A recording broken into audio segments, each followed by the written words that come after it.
Do you personally, underline personally, believe there is an ET presence on Earth, or that we are being visited? Well, it's funny because I've never ever had an experience myself. I've never had an encounter, never seen a UFO, but I have some kind of instinctual sense that there is more, to the world than meets the eye, and certainly, like even skeptics like Carl Sagan believe that the odds are too great to discount it. You may have heard the beginning of the show just before you came on. I said 2 commercial airline pilots, heavies, 747 type pilots in the southern tier of the U.S., have sighted a giant black triangle moving, and they said monstrous, actually, I think that was the word they used, traveling at an incredible speed. It's pretty hard to ignore those kind of reports. Every time I get on a commercial airliner, I ask the pilots if they've ever seen a UFO, and the flight attendants for that matter. Do they ever say they have? Almost always they say they have. Oh, really? Yeah.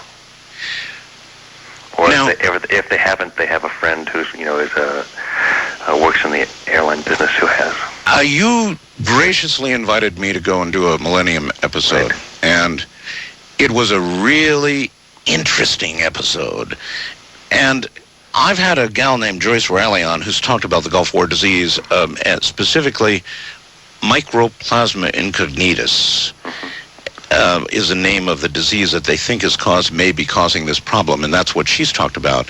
And when I received the original script, actually I recall getting about 5 or 6 scripts, but the first one that came actually came with the name Microplasma incognitus. And alarm bells went off all over the place in my head. And I thought, holy smokes, they're going to actually do a program on this. And when I got up there, at about the 4th script or so, the name had been changed to something else. I sort of presumed in my own mind a political decision of some kind.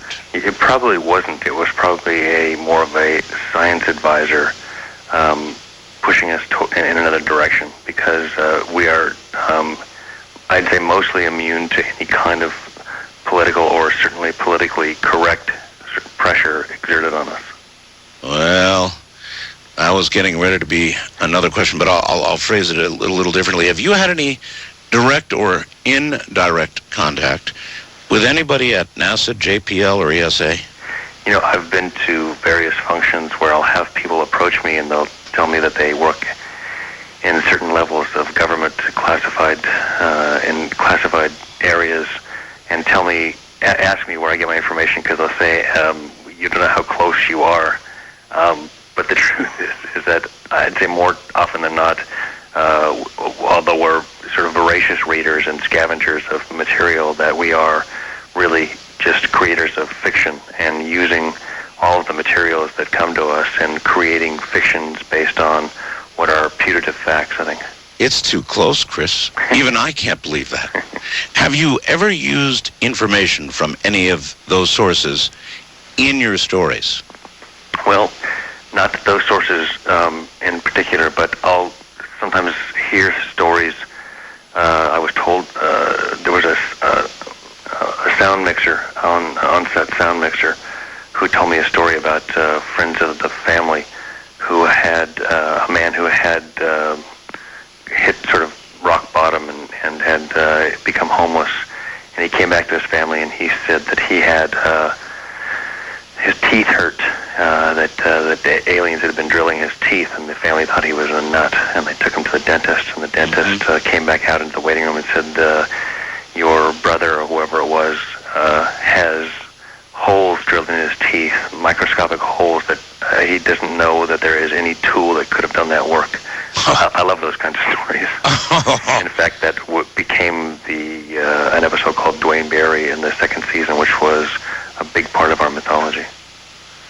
Well, I guess I've been doing this too long, but I have come to believe that there absolutely is something going on. I don't know what. Some of these aircraft obviously are experimental aircraft of ours, but then some obviously could not be. Right. And so I think we are being visited. And have any of these contacts of yours, you said, they've said things like you have no idea how close you are. Right.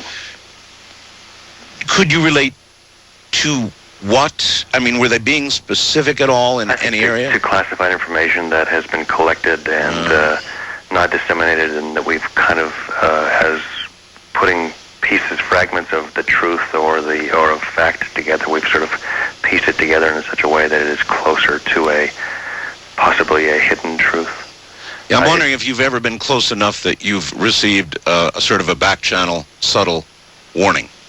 No, I've never actually had any warnings. I had a funny thing happen to me when we first started the X-Files. Were calling the FBI to get information on procedure and protocol, and they were answering our questions very happily and dutifully, and then all of a sudden they shut us and cut us off. Oh? And, we weren't even on the air then, so they didn't know. I was just some, upstart Hollywood type. And they...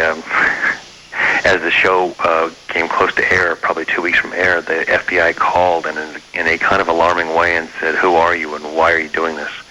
And it was one of those sort of instant fears where you think that the ghost of J. Edgar Hoover is going to come and shut you down. Well, they're not so obvious in the way they work, Chris. They're not so obvious.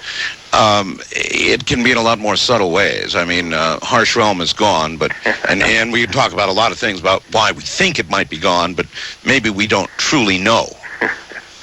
I hope you're right, Art. You sound a lot like Lance Hendrickson. You've got that quality to your voice, a little bit of that quality to your voice. He was perfect in that part, wasn't he? Yes, he was. He was the person I wrote it for. And no one else could have done it like he. So you knew beforehand, when you approached him, did he have the same zeal? Well, he had turned me down on several attempts to get him to be on the X-Files, and so when I wrote this project for him, I didn't know that he would do it. And I ended up having someone stick a note under his door where I knew he was staying at the hotel, which is, you've got to be resourceful as a producer. You've got to really sort of know how to put the pieces together, and this was, I had learned just enough to figure out how to get the word to Lance, and he agreed to do it. A funny story is... All right, hold it right there. We're already at the bottom of the hour, so stay right there. We'll be right back. Chris Carter at the X-Files. Chris Carter is my guest. I'm Art Bell from the high desert. You watch the skies tonight. This is Coast to Coast AM.